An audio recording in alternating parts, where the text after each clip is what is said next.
주님 여러분을 사랑하십니다. 우리를 향해서 하나님의 놀라운 계획을 가지고 계십니다.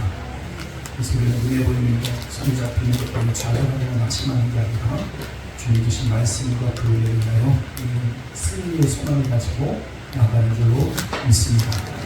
내 믿음대로 될지어다. 오늘 마가복음 말씀을 통해서 한번 다 같이 따라 나누겠습니다. 가난한 바보의 헌금.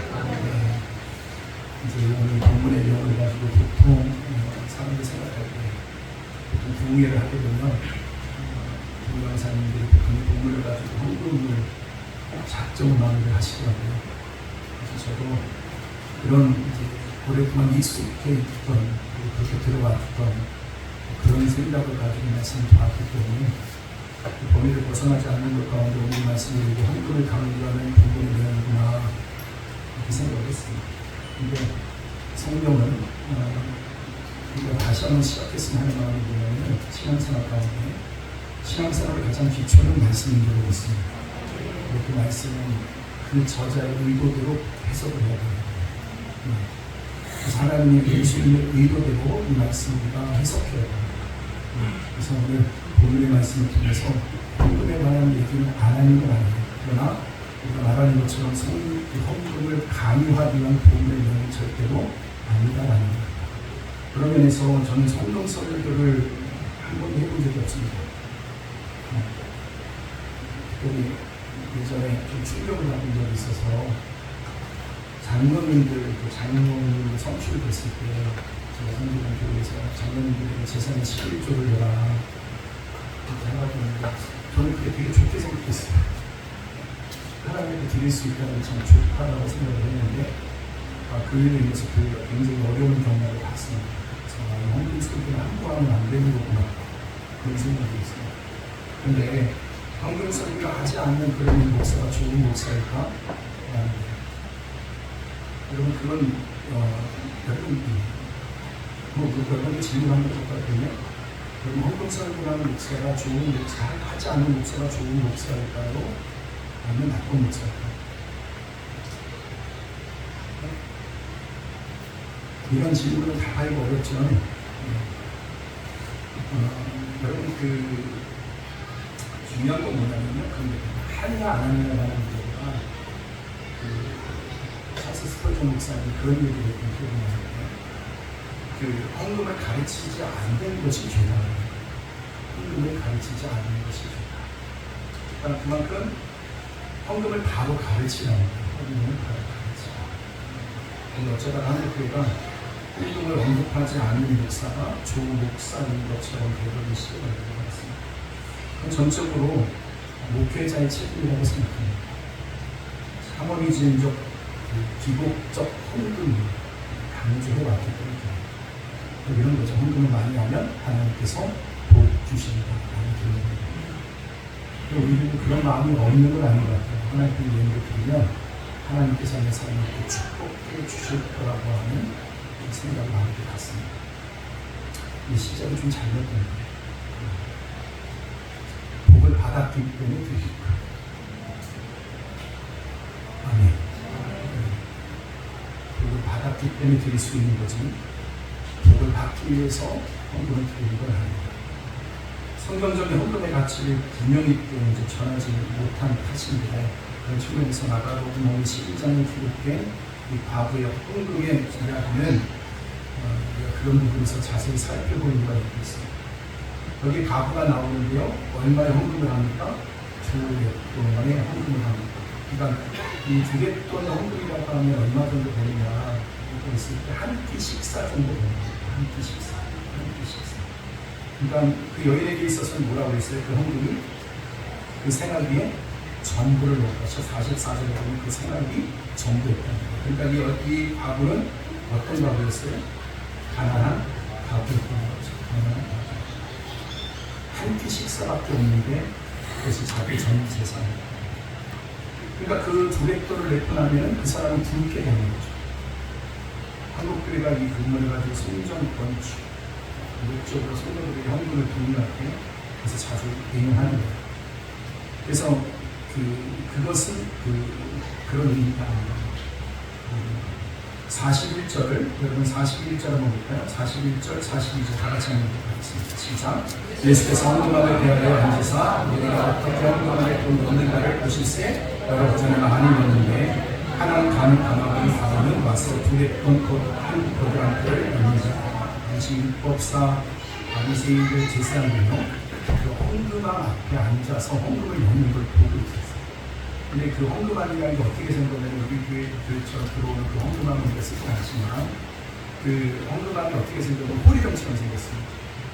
어떻게 저녁 식사를 먹으러 어느 식당에 잠깐 들어갔는데 그 식당에서 이제 병같은 것도 팔더라고요. 그래서 저게 뭘로 보이냐고 나한테 물어보고 그래서 저는 헌금함이다. 그게 헌금함을 잘못 알아듣고 저금통으로 들었던 것 같아요. 100원도 안 들어가고 생겼어요. 근데 이렇게 생겼어요. 호리병처럼 생겼어요. 그래서 돈을 넣을 때 얼마를 넣는지 알 수가 있지만 한 번 들어간 돈은 뺄 수가 없게끔 되는 거죠. 근데 그때 당시 때 헌금이요. 왜 그렇게 그 헌금 앞에다가 앉아가지고 그 헌금 넣는 것을 봤냐면은 헌금하는 것을 신앙교육 차원에서 강조하는 거예요. 그 당시 때 100가지 종류의 헌금 제목으로 헌금을 들어가는 13가지 정도의 헌금을 들었다고 합니다. 우리 교회는 그렇게 많지는 않은 것 같아요. 근데 그때 당시 때는 각각의 어떤 제목들을 다루고 썼는데 13가지 정도 구제헌금이라든지 장학헌금이라든지 그렇게 13가지 정도의 제목을 가지고 헌금을 했어요. 근데 이분은 절대 끊을 수 없도록 나팔 모양처럼 좁게 만들어졌지만 어느 정도 헌금을 하는지는 다 알 수가 있는 거예요. 그러니까 예수님께서 그 가난한 가구가 헌금함을 넣을 때 얼마를 넣는지 보실 수가 있었던 걸 보거든요. 예수님도 지금 종교 지도자들처럼 헌금함에 앉아가지고 헌금 넣는 사람들을 주목하고 계십니다. 누가 봐도 헌금하고 가난해 보이는 한 여인이 들어가서 돈을 헌금합니다. 그걸 보신 예수님이 이렇게 말씀하시는 거예요. 그때 당시 랩돈이죠, 랩돈. 헬라 동전의 단위고요. 고드란트는 로마 화폐입니다. 그러니까 한 고드란트가 200돈. 반 정도 되는 거죠. 그래서 돈의 가치가 200돈. 저녁 한 끼 식사 먹을 수 있을 정도의 돈이에요. 가장 작은 단위였어요. 그 다음에 43절, 44절 보겠습니다. 시작. 예수께서 제들을 불러다가 이르시되 내가 진실로 너에게 이르노니 이 가난한 가구는 헌금함에 넣는 모든 사람보다 많이 넣었도다. 그들은 다 그 풍족한 중에서 먹었거니와 이 가구는 그 가난한 중에서 자기의 모든 소유 곧 생활의 전부를 넣는다 하십니다. 그러니까 부자들이 많이 넣었죠. 그죠? 그런데 그거에 비해서 오늘 보니까 가난한 가구는 그 모든 사람보다 더 많이 넣었다. 이렇게 말합니다. 그러니까 이제 여러분 아시겠죠? 이런 구조로 이런 형태를 가지고서 우리가 이제 건축을 하는데 가난한 가구도 이만큼 되는데 돈 많은 너희들은 나는 되겠냐 그렇게 헌금을 강요하는 거죠. 가난한 가구로 이렇게 헌금을 많이 넣는데 잘 사는 놈은 더 넣어야 되지 않겠냐. 약조로 말이죠. 그죠?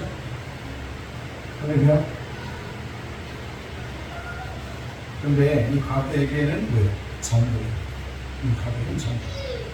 부자에게는 풍요한 중에서 그 일부를 넣었어요. 절대적인 금액을 따져보면 누가 더 많이 넣겠어요? 부자가 훨씬 더 많이 넣겠죠. 근데 이 헌금을 더 크다고 여긴 것은 맞아요. 당연히 우리가 기본적으로 알고 있는 그런 가치관을 드러내기 위해서 예수님이 본물을 갖추고 얘기한 것과 아니면 더 많이 넣어야 될 것을 얘기하는 것이 옳은 것일까? 마가복음 오늘 12장 41절에서 44절에서 가장 많이 등장하는 단어가 뭡니까? 가난이라고 하는 단어. 가난한 중에서 가난. 헬라어로 가난은 3가지 의미가 있어요. 첫 번째 뭐냐면 상대적 가난이 있어요. 분당에 사는 사람들은 강남에 사는 사람들에 비해서 어떻게 생각해요? 가난하다고 생각해요. 강남에 사는 사람들은 누구하고 비교할까요? 나는 이건희 회장보다 너무 돈이 없어요. 800억 자산 가지신 어떤 장로님한테 그런 일을 했다는 거예요. 장로님이 아니라 그냥 나이 드신 분한테 밥 한 끼 젊은 사람들 사주면 어떤다고 좀 사주시라고 밥 한 끼 사달라고 하니까 전 가난해요. 누구보다 이건 회장보다 가난하다는 거예요. 그거는 무슨 가난이라고요? 상태적 가난. 그 사람은 800억이 있어도 가난한 사람입니다. 근데 또 하나 절대적 빈곤이 있어요. 그게 뭐냐면 절대적 빈곤이라고 하는 것 가운데 두 가지가 있습니다. 푸토코스라고 하는 단어가 있고 더 극심한 결핍이 뭐냐면은 히스테리스. 푸토코스는 뭐냐면 결핍이에요. 좀 부족한 사람이에요. 결핍된 사람이에요. 근데 여기서 말하고 있는 히스테시스는 뭐냐면 절대적 빈곤이에요. 절대적 빈곤 가운데 어떤 빈곤이냐면 생존이 불가능한 빈곤이에요. 그럼 여기서 쓰여진 그 빈곤이라고 하는 단어 세 가지 가운데 어떤 상대적 빈곤은 여기서 안 되죠? 그럼 뭘 말해요? 네, 절대적 생존이 불가한 그 단어를 쓰고 히스테리시스. 근데 극심한 가난을 겪고 있는 여인이 지금 헤롯 성전에서 자신의 전부를 드리고 있는 거예요. 근데 여러분 이때 당시 때 이 헌금의 내용은 뭘까요? 무엇 때문에 헌금을 드리고 있는 걸까요? 여러분 이때는 헤롯이 성전을 지은 그러니까 여러분 헤롯이요 이때 당시 때 여러분 제가 몇 설명을 좀 드렸었는데 이때 당시 때 이스라엘 백성들의 마음 그러니까 그때 에서이 그러니까 헤롯은 누구의 후손이냐면 에서의 후손이에요. 그러니까 전통적 혈통에 대한 콤플렉스가 있는 거예요. 다윗의 계보가 아니고 그 에서의 후손이. 그래서 자기가 그 컴플렉스를 극복하기 위해서 그 분봉왕의 자리를 지키기 위해서 어떻게 하냐면 이스라엘 백성들의 마음을 사는 거예요. 그래서 이스라엘 백성들의 가장 그 신앙의 가장 중요한 침해작이 뭐가 있어요? 성전이 있어요. 성전. 이스라엘 백성이 바벨론 포로로 여러분 그 바벨론에 이어서 나라가 완전히 풍지박산날 때 그들은 절대로 망하지 않는다라고 생각했던 근거가 뭔지 아십니까?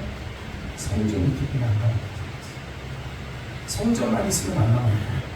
근데 그 성전이 무너졌어요? 안 무너졌어요? 무너집니다. 여러분 그걸 통해서 우리에게 말씀하고 계신 건 뭐냐면 하나님의 임재가 떠나 말씀이 중심되지 않는 교회가 아무리 건물이 하다가 할지라도 그것은 진정한 교회가 될 수가 없다. 그래서 그 후에 수르바벨 성전이 세워질 때 수르바벨 성전을 보고 사람들이 막 저리 울었어요. 너무 보잘것없네. 솔로몬 성전이 다 무너지고 났을 때 그들이 원전을 회복을 하나님이 주신다고 할 때 솔로몬 성전보다 더 나은 것을 주어야지만 진정한 회복이라고 생각했는데 그보다 못한 성전을 주면서 이것을 회복이라고 했을 때 그들은 회복을 받아들이지 못합니다. 여러분 우리 교회는 회복이에요. 왜 그러냐? 그 성전 가운데 하나님은 그 성전보다 더 중요한 건 뭐냐면 하나님의 임재였습니다. 하나님의 말씀이 구하는 성전. 그래서 그들 마음이 성전의 그 건물에 빼앗기지 말고 진정한 하나님 앞으로 나오기를 원하셨다라는 겁니다. 근데 그들에게 그래서 그들에게 있어서 항상 그래서 가장 중요한 건 뭘로 여겨졌냐면 성전이었습니다. 참 정치를 하더라도 이런 식의 정치를 요즘 많이 하죠. 백성들의 마음을 얻기 위해서. 그래서 백성들의 마음을 얻기 위해서 그때 당시 로마의 정부로부터 땅을 분할을 받게 됩니다. 예루살렘 여러분 성전, 그러니까 영토의 4분의 1을 성전을 지으도록 허락받는 얼마나 넓은 땅을 허락받았어요. 근데 그 성전은 지어야 되는데 돈은 우리가 지불을 해야 될 거예요. 그러면 돈이 당장 필요하죠. 그래서 안 그래도 로마의 과도한 세금 정책 때문에 굉장히 힘들어하던 여러분 이스라엘 백성들에게 이제는 백성들이 주머니를 짜가 이제 그 명목 가운데 각가지 명목을 헌금을 내게 했는데 성전 입구에서 성전 지도자들이 성도들의 헌금을 감독하는 바로 그때는 이유도 여기 있어요. 그러니까 여러분 우리 교회 헌금하면 돌려 안 돌려요? 안 돌리죠. 왜 안 돌려요? 여러분 돌리게 되면요 무의식간이라도 여러분 없는 사람이 못 낼 때 얼마만큼 힘들지 몰라요. 제가 신학교 다닐 때 제일 어렵게 힘들었던 게 뭐냐면 저는 가지고 있는 적이 없어요. 근데 헌금함이 앞에 지나갈 때 그 헌금함이 앞에 지나갈 때 헌금 바구니를 들고 지나가는 분이 날 쳐다봐요. 얼마나 미안하고 죄송한지. 근데 또 그것이 또 하나의 역할을 합니다. 그걸 돌릴 때 헌금이 나오는 것과 안 돌릴 때 헌금이 나오는 게 분명히 작답니다. 근데 저는 우리 교회가 하나님 앞에 있으면 좋겠어요. 그리고 헌금에 대해서, 그리고 헌금한 것들에 대해서 우리 목록을 다 나가지 않아요. 그러나 기도는 하게 되더라고요. 그것까지. 어떤 게 문제가 생긴 적이 있냐면, 헌금을 냈는데 헌금 명단이 이미 나눠나가니까 헌금을 갖다가 빼돌린 것처럼 자꾸 보이고 있었다. 너무 많이 넣어서 그럴까? 어떻죠? 근데 여러분 할 수만 있으면 여러분들이요, 하나님 앞에 여러분 잘 준비된 마음으로 할 수 있게 되길 바랍니다. 근데 과거의 헌금 이야기가, 그러니까 지금 뭘 얘기하고 있는 거냐면, 사실 이 과거의 헌금에 관한 내용은 헌금 자체에 관한 얘기보다는 그 앞에 있는 내용을 통해서 40절, 44절 있는 말씀을 봐야 됩니다. 그 앞에 있는 서기관들을 삼가라라고 하는 내용이 나오거든요. 여기 보면 서기관들. 그들은 어떤 사람들이냐면, 38절, 39절, 40절까지 한번 봅니다. 다 같이 있습니다. 시작.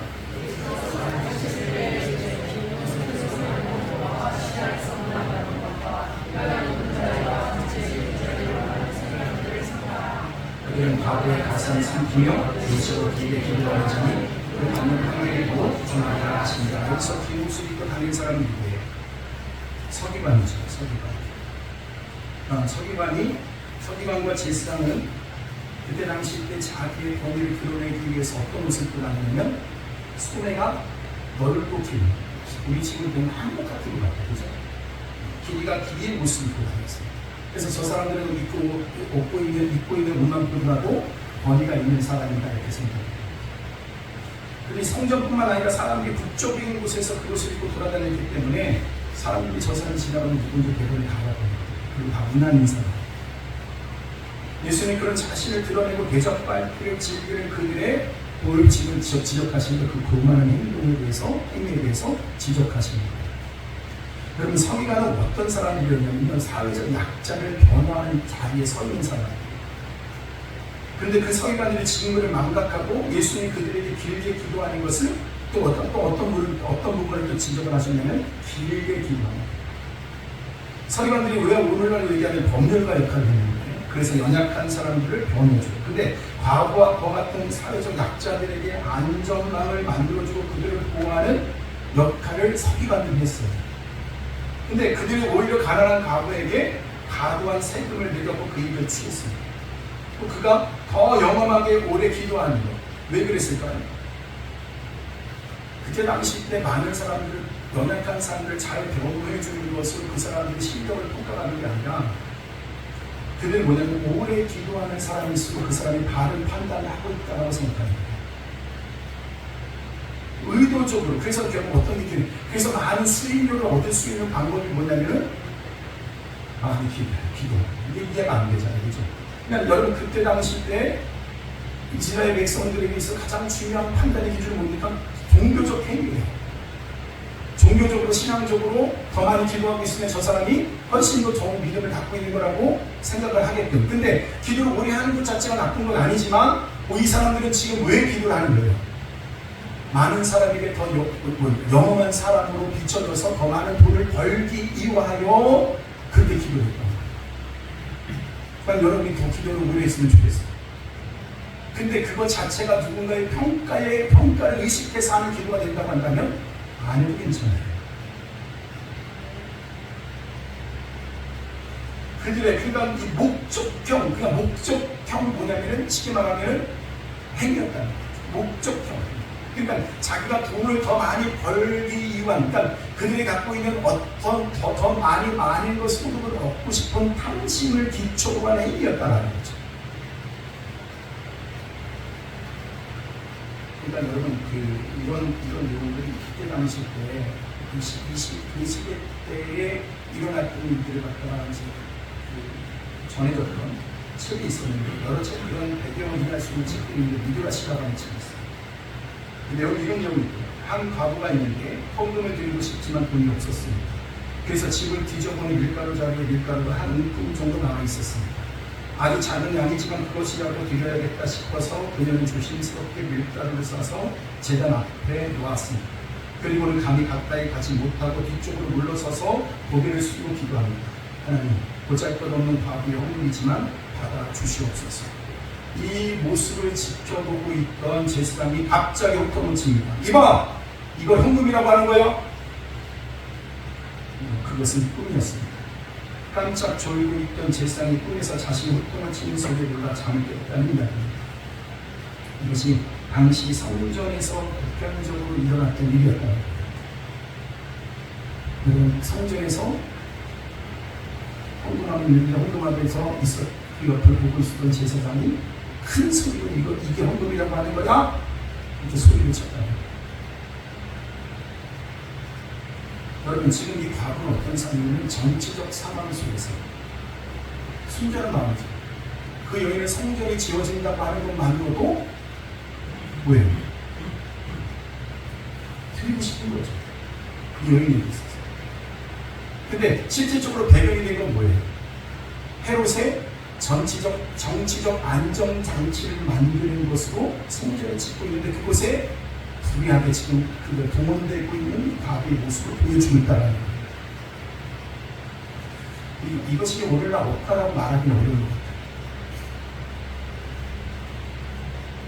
한국교회가 우리는 지금 이제 보잘것 있는 성경이 없어서 그런 걸 모르겠지만 한국교회가 굉장히 많은 어려움을 겪는 것 중 하나가 큰 성전을 짓다 빚이 너무 많습니다. 그래서 목회자들끼리 서로 하는 말 중에 하나가 뭐냐면 항상 빛 가운데로 걸어가다 빛이에요.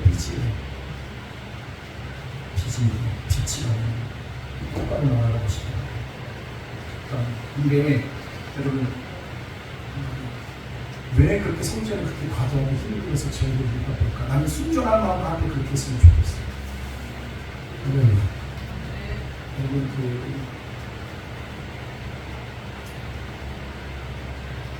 로닝커닝이라고 하는 예수전도단의 로닝커닝 기억나실 거예요? 찬시자라고 해요.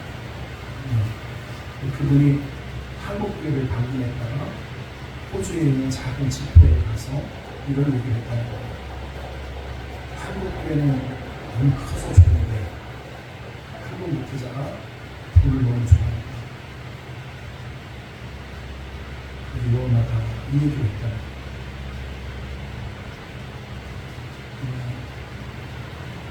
오늘 이런 생각을 한번 해봤어요. 제가 목사가 벤츠 타고 다니는 거예요. 좋아요. 벤츠를 타고 다니. 여기서 운전사한테 물어봤으니까 전희성 목사가 벤츠 타고 다니면 어떨 것 같아? 그랬더니 돌아보면은 좋지? 이러더라고요. 안 될 걸 알고서 하는 얘기인지. 여러분, 목사가 벤츠 타고 갈 수 있어요? 있어요. 여기 옳다 그러면 여기 벤츠 자체가 목사를 의롭게 하는 건 아니에요. 그러니까 목사가 벤츠를 안 타고 갈 때 의롭다라고 말할 수 있는 건 아니에요. 그러나 벤츠를 타고 다니는 것 때문에 시험 되는 사람이 있으면 안 타고 가는 게 나아요. 그래서 제가 물어봤어요. 그럼 목사하면 무슨 차가 떠오르냐? 옆에 있는 예진이가 나한테 물어봤거든요. 봉고차.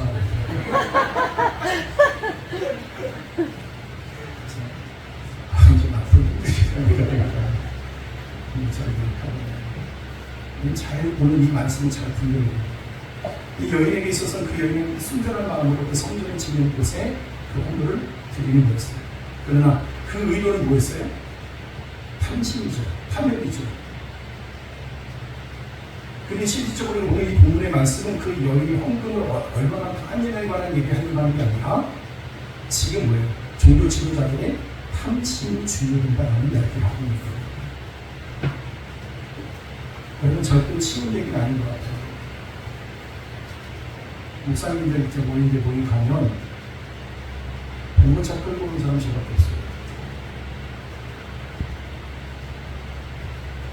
근데 그렇다고 해서 제가 한 번도 그 봉고차를 끌고 간 것 때문에 제가 작은 목사가 부적법한 목사가 이렇게 생각해 본 적은 한 번도 없어요.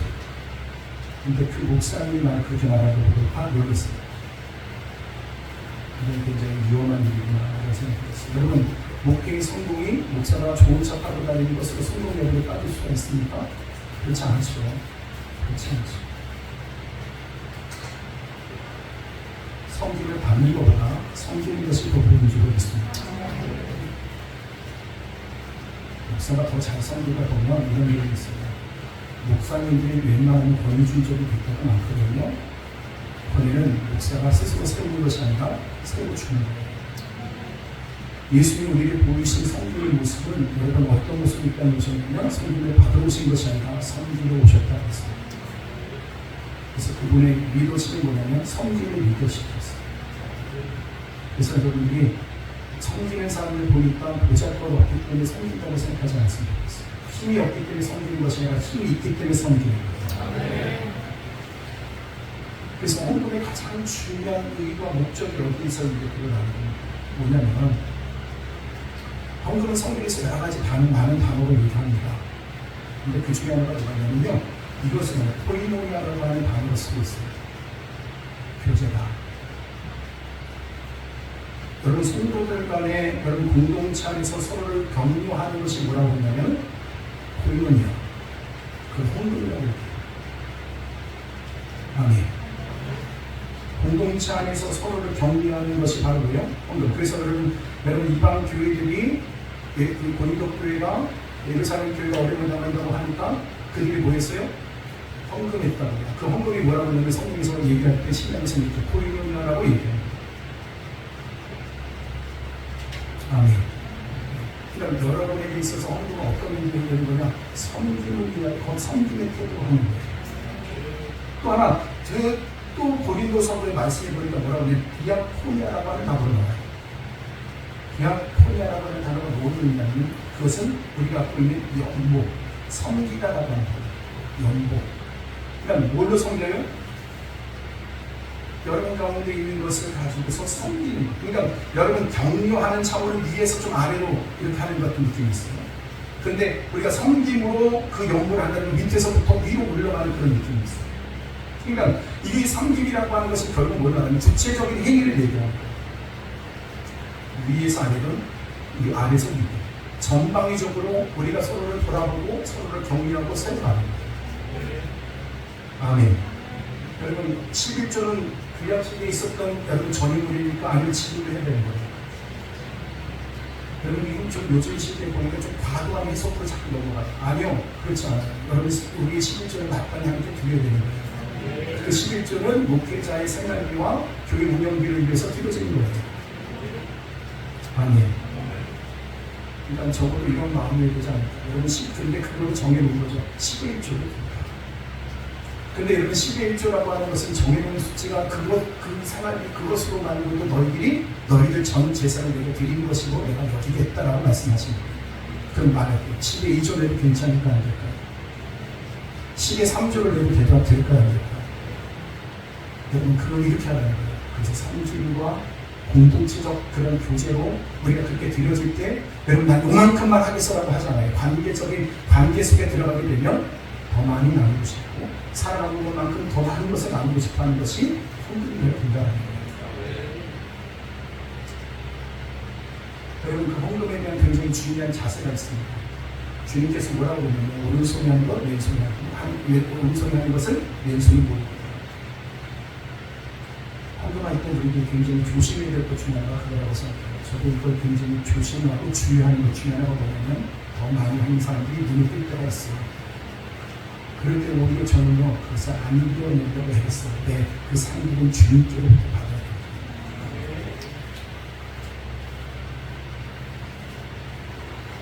마지막 세 번째 의미가 있어요. 카리스. 그러니까 고린도서 8장 4절은 은혜, 특권, 특전 이렇게 얘기합니다. 그러니까 헌금은 어떤 수준의 의미로 얘기를 하는 거냐면 특권으로 여겨지는 겁니다. 나는 여러분들에게 이 얘기를 하고 싶습니다. 여러분들이 하나님께 헌금할 수 있다는 건 하나님의 특권입니다. 없는 사람은 하려고 못합니다. 그래서 여러분 하나님 앞에 복 받기 위해서 하는 것이 아니라 복 주셨기 때문에 하는 거예요. 예수 그리스도의 십자가의 죽으심을 경험한 모든 사람들은 우리의 삶의 전체가 다 섬김의 아름다운 공동체 그 모습으로 나가게 되고 있습니다. 그때 우리의 것을 나누는, 여러분 나눌 때 이런 얘기를 해요. 그래서 제가 이렇게 주의를 봤어요.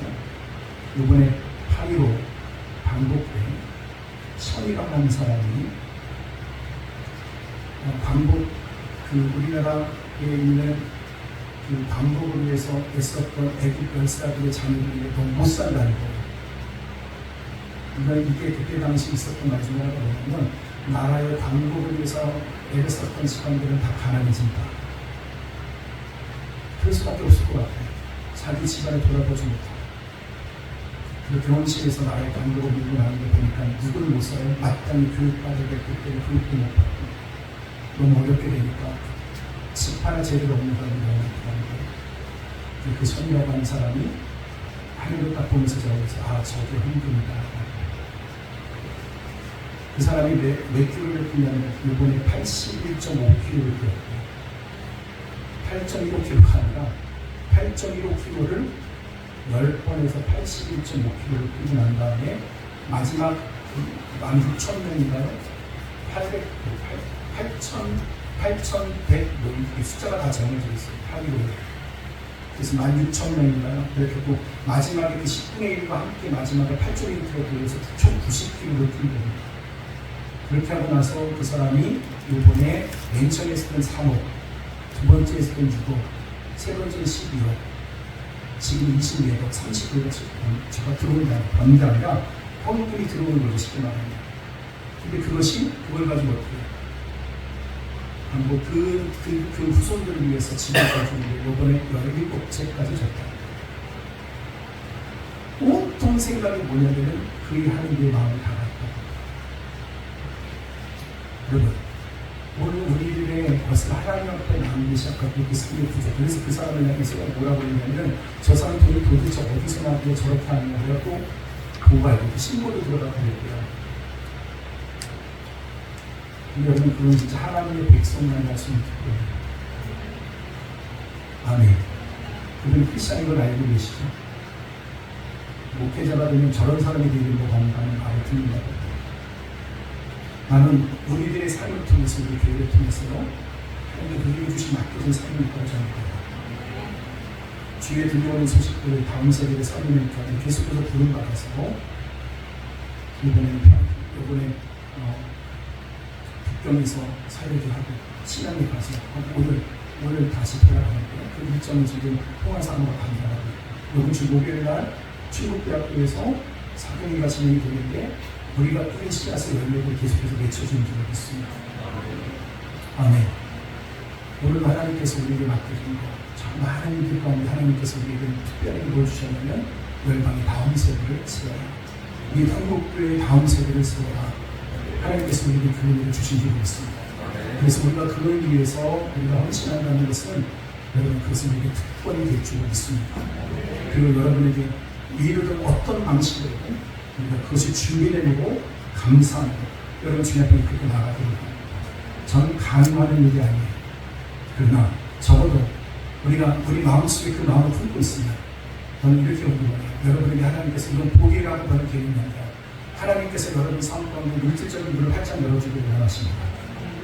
아멘. 그래서 저는 여러분의 이 기도를 하잖아요. 10의 2절을 드려도 여러분 삶이 풍요로운 삶이 되기를 원합니다. 저는 우리 교회 하나님께서 그런 하나님께서 주신 성부가 일어나기를 원하는 거예요. 저는 여러분 끝까지 하나님 앞에서 순전함으로 나가시기를 바랍니다. 그리고 저희들이 할 수 있는 것은요, 하나님이 주신 오병이와 같은 마음을 가지고, 그것 가지고 하나님 우리 열방을 다음 세대를 세우려고 합니다. 그렇게 우리 교회가 세우려고, 열방을 세우려고. 또 그렇게 주위에 있는, 저는 이렇게 됐으면 좋겠어요. 우리 다음 세대 할아버지가 어떤 것이 있냐면, 교육조차 제대로 받지 못하는 다음 세대도 있다는 걸 제가 많이 봐요. 그래서 학교를 세우고 이런 부분을 어떻게 도움을 줄 수 있을까? 너무 감사한 게 뭐냐면, 얘기만 하고 말입니다. 여러분이 얼마나 여러분 삶을 통한 예물을 드리는지 제가 이렇게 볼 때마다 너무 감사한 것 같아요. 이렇게 보니까 좀 연약해 보이고, 좀 부족해 보이고.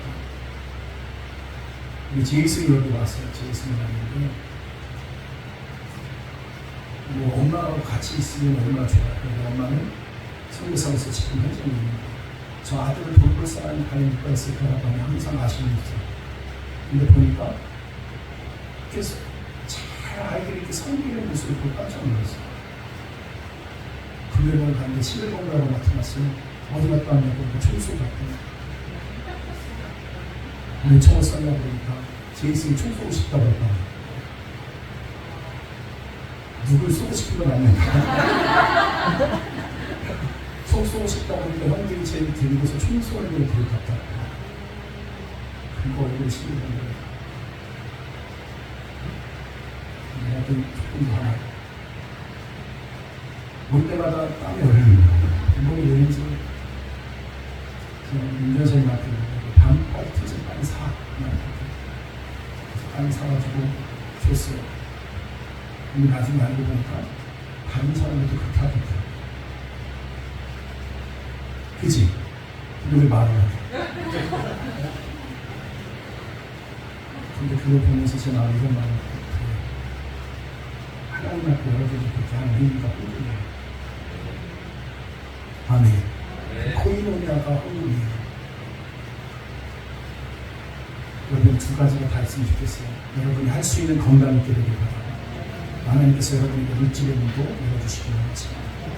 주님 앞에 오늘도 주님 주신 이 축복된 삶을 살아가는 저와 여러분들 주님의 이름으로 축복합니다. 아멘.